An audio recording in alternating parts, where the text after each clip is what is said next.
Baik, Assalamualaikum warahmatullahi wabarakatuh. Untuk pertemuan kali ini, Bu Nila menggunakan fasilitas YouTube ya, mohon maaf sekali. Pada pertemuan dengan sesi penyusunan RPP kali ini, Bu Nila akan menyampaikan beberapa hal dan review terkait dengan tugas yang sebelumnya. Ini ada keterkaitan antara tugas yang sebelumnya dari saya, yaitu tentang pembahasan psikologi, bahwa saudara semua pada mata kuliah semester antara CPPM, Perencanaan Pembelajaran Matematika, Bu Nila sudah menugaskan kepada saudara sekalian untuk mencoba menyusun RPP untuk 1 lembar. Kemudian untuk saat ini Bu Nila akan sampaikan terlebih dahulu terkait beberapa hal, mohon untuk dicermati. Langsung saja ke presentasi Bu Nila terkait tentang penyusunan rencana pelaksanaan pembelajaran atau kita kenal dengan istilahnya yang familiar, yang sudah tidak asing lagi di dunia pendidikan, yaitu RPP. Nah, tentunya kegiatan ini bertujuan beberapa hal. Untuk yang pertama, pastinya tidak akan pernah terlupakan bahwa beberapa hal yang harus Anda semua, saudara semua cermati adalah utamanya terkait dengan landasan hukum penyusunan RPP ya, untuk tujuan utama. Terus kemudian yang kedua, harapannya adalah bisa menjelaskan apa itu RPP, definisi RPP, kemudian tahu terkait dengan prinsip-prinsip penyusunannya, komponen-komponen ataupun formatnya, terus kemudian juga konten atau isi yang terdapat pada RPP, dan finally-nya adalah mereview ulang yang kemarin sudah saudara buat yang hanya 1 lembar. Jadi nanti untuk kemudian disusun menjadi RPP, beberapa RPP yang harusnya sudah direvisi, kemudian dibuat untuk dilakukan menjadi 1 materi penuh. Nanti untuk pembagiannya, Bu Nila minta tolong nanti kepada Mas Arief ya, Mas Arief untuk melakukan plotting bagi seluruh peserta SA PPM pada pertemuan sesi ini ya. Jadi nanti sekali lagi mohon di note, menjadikan catatan biar nanti tidak kemudian bias dan bertanya lagi. Jadi penugasannya sebelum ini Bu Nila sampaikan beberapa hal terkait landasan, prinsip, komponen dan sebagainya tentang RPP. RPP yang sudah dibuat pada pertemuan sebelumnya ketika Bu Nila mengajarkan psikologi, nanti minta tolong untuk dijabarkan lagi. Jadi tidak hanya 1 lembar saja, namun nanti 1 materi yang terdiri dari mungkin beberapa KD untuk dijabarkan. Idealnya adalah dalam 1 RPP, 1 lembar RPP tersebut dijadikan untuk 1 kali pertemuan, entah itu nanti 2 kali 40 menit untuk jenjang SMP atau sederajat, maupun 2 kali 45 menit untuk jenjang SMA atau sederajat. Monggo nanti pemilihan materinya Bu Nila bebaskan, artinya nanti bisa dikondisikan oleh komtingnya yang mungkin keterwakilannya oleh Mas Arief ya. Terus kemudian boleh bebas untuk nanti SMP maupun SMA, silahkan monggo, materinya pun monggo nanti bisa didiskusikan, namun tidak boleh sama dengan peserta yang lain. Jadi harapannya di blog nanti Mas Arief dan teman-teman nanti untuk berkoordinasi, dan deadline-nya nanti Bu Mila minta berarti 1 minggu mulai terhitung dari hari Rabu. Jadinya nanti pengumpulannya adalah di tanggal 2 September ya, kalau tidak salah ya, hari Rabu depan, yaitu 2 September 2020, seperti itu. Kita lanjutkan untuk tadi sudah Bu Nila sampaikan ya untuk materi pada sesi ini. Kemudian nah kita merunut ya, ketika kita membuat RPP, menyusun RPP, harapannya kan kita tahu landasan hukumnya, kita tahu permennya juga ya, bahwa ketika kita menyusun sebuah RPP atau beberapa RPP, ada minimal 2 landasan hukum ini ya, karena yang terbaru memang merunut kepada 2 hal ini, yaitu yang pertama adalah Permendikbud ya, nomor 22 tahun 2016 terkait dengan standar prosesnya, terus kemudian Permendikbud nomor 103 tahun 2014 tentang pembelajaran pada pendidikan baik dasar, menengah maupun tingkat atas harapannya. Berikutnya, RPP sendiri itu apa sih? Definisinya itu apa sih? Nah, mungkin Bu Nila sedikit mengkonfirmasi bahwa RPP itu kalau dari sudut pandangnya dari dunia pendidikan, itu adalah rencana kegiatan pembelajaran tatap muka untuk satu pertemuan atau lebih. Namun, kita ambil idealnya atau yang sebaiknya harus dibuat adalah untuk 1 kali pertemuan, bisa itu 2 kali 40 menit untuk SMP dan 2 kali 45 menit untuk SMA. Idealnya seperti itu ya. RPP kemudian di breakdown, dikembangkan dari silabus yang sudah ada, tentunya tetap berupaya berusaha untuk ketercapaian pada masing-masing KD ya, pada kompetensi dasarnya. Harapannya seperti itu, jadi tidak melenceng jauh dari silabus atau KD yang pada KD yang sudah ada, seperti itu. Kemudian untuk prinsip-prinsipnya yang belum Bu Nila sampaikan juga terkait yang pertama itu ketika kita menyusun RPP, harapannya minimal, ini menjadi syarat minimal untuk kita semua, bahwa ketika menyusun RPP, harapannya ini yang pertama, perbedaan individual peserta didik atau siswanya ya, itu harus diperhatikan ya. Jadi kita harus tahu bagaimana peserta didik kita, bagaimana siswa kita. Jadi melihat juga ya dari apakah ini siswa atau peserta didik kita homogen ataukah heterogen, itu juga harus diperhatikan. Terus kemudian yang kedua, partisipasi aktif dari peserta didik atau siswanya. Yang ketiga, RPP harusnya itu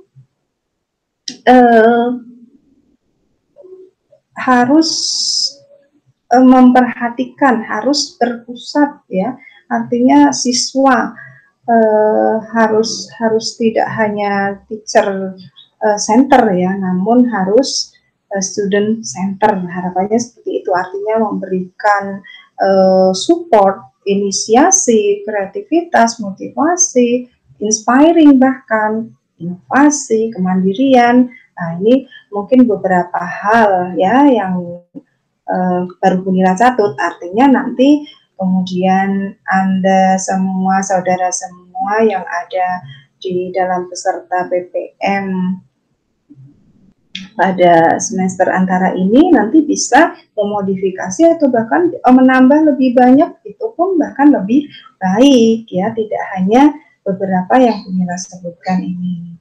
Untuk pengembangan budaya baca atau istilah kerennya saat ini adalah literasi. Nah, itu juga penting juga, harus diperhatikan prinsip tersebut. Terus kemudian beberapa hal ini ya, ekspresif, pemahaman beragam, dan sebagainya itu juga harus diperhatikan terkait prinsip-prinsip di dalam penyusunan RPP. Gitu ya. Berikutnya,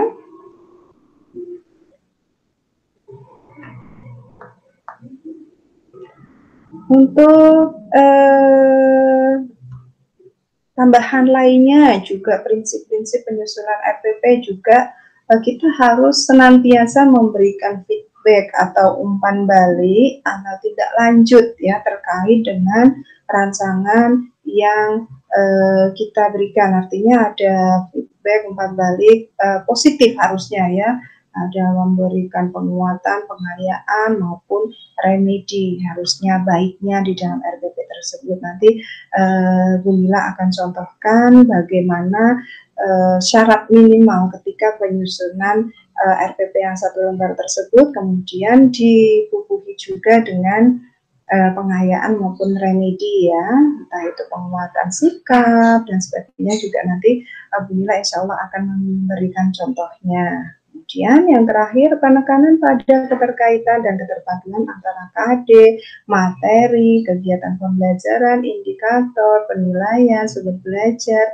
itu artinya tersinkronisasi dalam satu kesatuan yang utuh, ya seperti itu. Jadi menjadi satu paket completely, jadi sudah lengkap dan saling ada keterkaitan gitu ya antara KD, materi, kemudian indikatornya, tujuannya dan sebagainya seperti itu.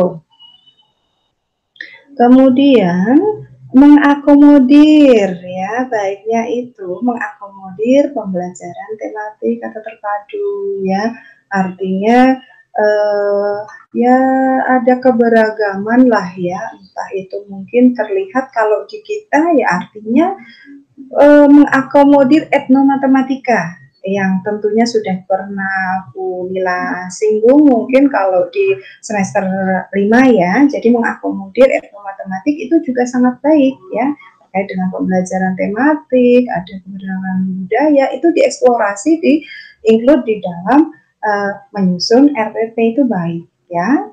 Terus kemudian penerapan teknologi informasi TIK, apalagi pada saat pandemi yang terjadi saat ini. Jadi itu sudah mungkin tidak asing lagi ya ketika kita menerapkan IT di dalam menyusun RPP kita. Entah itu nanti kita menggunakan fasilitas banyak ya, saya kira pilihannya kan sudah diberikan di sesi sebelumnya ya, ada Schoology, ada Quizzes, pilihannya banyak ya. Ada Google Classroom, ada mungkin Microsoft 365, Microsoft Teams, dan sebagainya. Nah, itu referensinya monggo untuk disertakan di dalam penyusunan RPP yang satu lembarnya.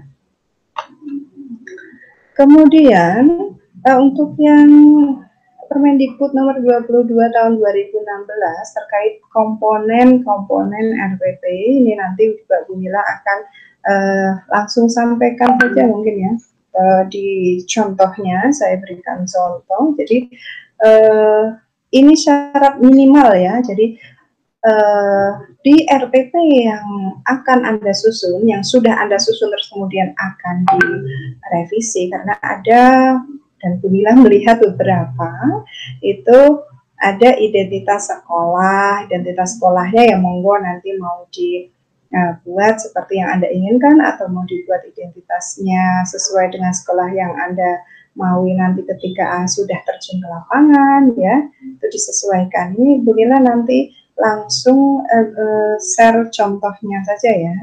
Ada identitas sekolah, identitas mata pelajaran, tentunya pasti matematika kalau ini ya. Kelasnya harapannya nanti kalau untuk SMP berarti ya kelas 7, 8, 9 itu boleh nanti pemilihannya. Terus kemudian untuk jenjang SMA berarti atau sederajat ya berarti bisa kelas 10, 11 maupun kelas 12. Bebas ya nanti boleh memilih yang wajib maupun yang peminatan. Begitu.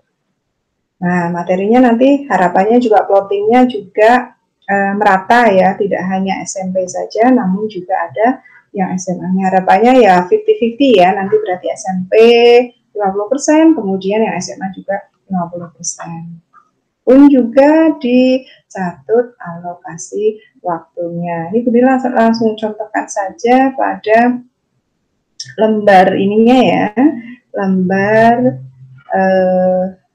RPP-nya ya, biar bisa tahu persis dan tahu beberapa mungkin reviewnya. Kalau dari RPP yang sudah saudara semua kumpulkan pada laman psikologi masing-masing, kalau nilai review itu memang ada beberapa hal yang mungkin perlu direvisi terkait dengan mungkin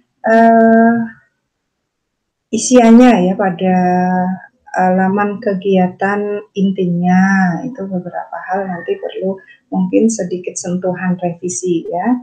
Ini Bunda contohkan saja langsung sebentar. Nah ini bisa saudara semua cermati. Ya ini sih pun juga tidak kemudian letterlock harus sama dengan ini, bahkan jauh lebih baik pun silakan ya. Tidak kemudian menutup kemungkinan saudara semua membuat jauh lebih baik, itu malah justru sangat baik tentunya. Insya Allah sudah terlihat ya. Jadi yang pertama tentunya adalah nama laman yang akan kita kerjakan ya. Di sini kita sebut rencana pelaksanaan pembelajaran atau RPP itu tadi. Kemudian ada KOP ya, KOP yang berisi tentunya nama sekolah. Di sini Bunda menuliskan SMA Bahagia karena kita semua wajib untuk bahagia gitu.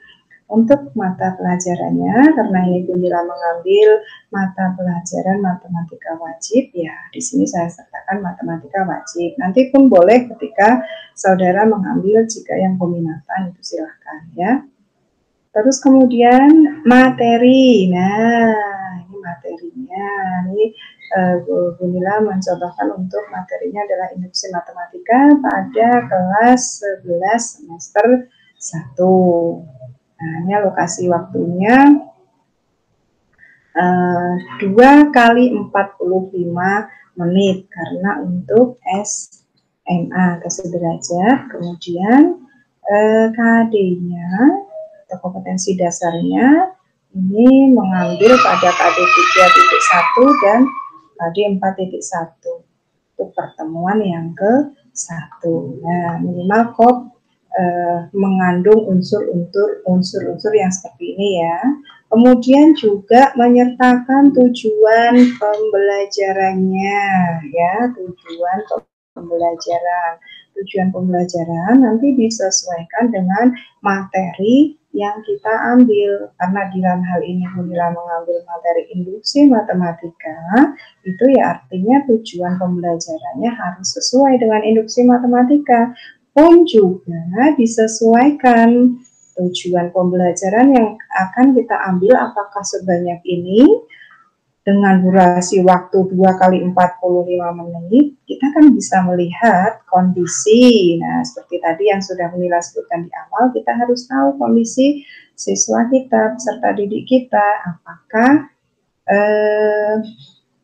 heterogen ataukah homogen, apakah mampu dengan tujuan pembelajaran yang seabrek ini dengan durasi waktu 2 kali 45 menit. Kita kan bisa rasakan ya, artinya ketika nanti, oh saya rasa kok tidak cukup, saya rasa kok kebanyakan ini tujuan pembelajarannya, oke kita kurangi, nanti kita tambahkan pada pertemuan sesi berikutnya begitu. Nah, tolong ya, nanti ini menjadi catatan untuk teman-teman saudara semua pada mata kuliah SACTPS ya. Jadi nanti untuk menjadikan catatan bahwa tujuan harus kita sinkronkan dengan materi dan alokasi waktunya, gitu ya. Terus kemudian lanjut yang berikutnya adalah langkah-langkah pembelajarannya. Nah, langkah-langkah pembelajaran itu berisi apa saja? Nah, Ibu Nila di sini mengambil media apa saja yang akan Bu Nila gunakan. Nah, nanti juga harapannya dikondisikan dengan situasi pandemi yang terjadi saat ini, ya. Misalkan saat ini, misalkan masih dalam kondisi yang seperti ini, ya berarti nanti medianya kita sampaikan juga di sini. Ini bisa improvisasi ya, artinya tidak harus letterlock sama seperti yang Unila sampaikan di sini. Jadi bisa berubah, dikondisikan sesuai dengan kondisi sekolah, kondisi gurunya juga ya. Terus kemudian alat dan bahannya pun juga demikian ya, harus improvisasi. Artinya kita sesuaikan di mana kita berada, kemudian bagaimana kondisinya. Kalau memang masih dalam kondisi pandemi saat ini, ya misalkan kita menggunakan laptop dan handphone, ya berarti ini tidak perlu menggunakan LCD misalkan dan sebagainya, nanti bisa di skip ataupun ditambahkan. Kondisional ya untuk yang media maupun alat atau bahannya. Gitu. Sumber pun demikian, jika nanti akan ditambahkan di sini sumber, misalkan sumber belajarnya. Nah, sumber belajar misalkan mau ditambahkan buku apa, itu juga silakan ya, monggo. Nah, itu. Terus kemudian karena ini kita memang hanya satu lembar ya, jadi ya minimalis, tapi harapannya bisa maksimalis isinya gitu ya, kontennya. Untuk berikutnya pada kegiatan intinya, seperti biasa saya kira saudara semua juga sudah tahu ya kegiatan inti pada perkuliahan maupun pada sekolah, jenjang SMP maupun SMA, begitu menengah maupun menengah atas, itu tetap ada pendahuluan, kemudian ada inti ya, inti, kemudian ada penutup. Nah, pendahuluan dalam hal ini atau biasanya intro ya, kita kenal dengan intro, ini merupakan kegiatan yang dilakukan baik guru maupun siswa. Nah, harapannya nanti yang banyak sebetulnya ini juga masih perlu koreksi sebetulnya ya. Harapannya karena ini memang sedikit ya formnya ya, karena hanya satu lembar ya, ringkas saja begitu. Jadi memberi salam, berdoa, menyanyikan lagu nasional atau lagu wajib lainnya itu boleh ya. Kemudian seperti biasa saya kira karena ini penting ya, guru harus senantiasa mengecek presensi ya, harus presensi kehadiran siswanya seperti apa, menyampaikan tujuan, itu penting. Persepsi di awal saya kira itu sangat penting ya. Ada tujuan, manfaat, kemudian mengaitkan materi yang akan kita bahas, yang akan kita pelajari dengan kehidupan nyata, kehidupan kita sehari-hari. Manfaatnya apa sih? Jangan-jangan kita mempelajari banyak hal, materi yang kita ajarkan belum tentu ada manfaatnya di dalam kehidupan sehari-hari. Namun kalau untuk matematika sih saya kira semuanya aplikatif ya, bisa dimanfaatkan di dalam segala aspek kehidupan seperti itu. Nah, kita lanjut di kegiatan inti. Di kegiatan intinya ada kegiatan literasi. Kenapa? Karena memang untuk saat ini memang sedang digodok betul ya untuk kegiatan literasi, karena memang dari penelitian saja sudah disampaikan bahwa di Indonesia memang budaya literasinya masih belum maksimal begitu ya. Jadi harapannya bisa memaksimalkan kegiatan literasi baik di mata pelajaran matematika ya. Jadi nanti minta tolong kepada peserta mata kuliah PPM pada sesi ini nanti tidak lupa untuk senantiasa memberikan penguatan literasi dalam hal matematika, atau artinya literasi numerikal gitu. ya. Nanti dikaitkan tentunya dengan materi yang kita ambil gitu. Nah, pun juga terkait dengan critical thinking atau berpikir kritis juga nanti dikaitkan senantiasa dengan materi atau KD yang akan kita angkat. Collaboration juga perlu ya, artinya kita harus ada kerjasama, berkolaborasi, saling mengisi ya. Tentunya lagi dikaitkan dengan materinya, communication. Nah, ini juga sangat penting ya, artinya nanti di dalam K13 revisi juga sudah disebutkan bahwa peserta didik jauh lebih banyak proporsinya, artinya student center itu proporsinya jauh lebih besar daripada teacher center. Nah, ini baiknya seperti apa? Nanti juga sebaiknya dikondisikan juga untuk masa pandemi juga ya. Kalau ini Bunila memang mencontohkan untuk yang normal lah. Nah, nanti ketika new normal juga bisa dikondisikan saya kira untuk redaksinya.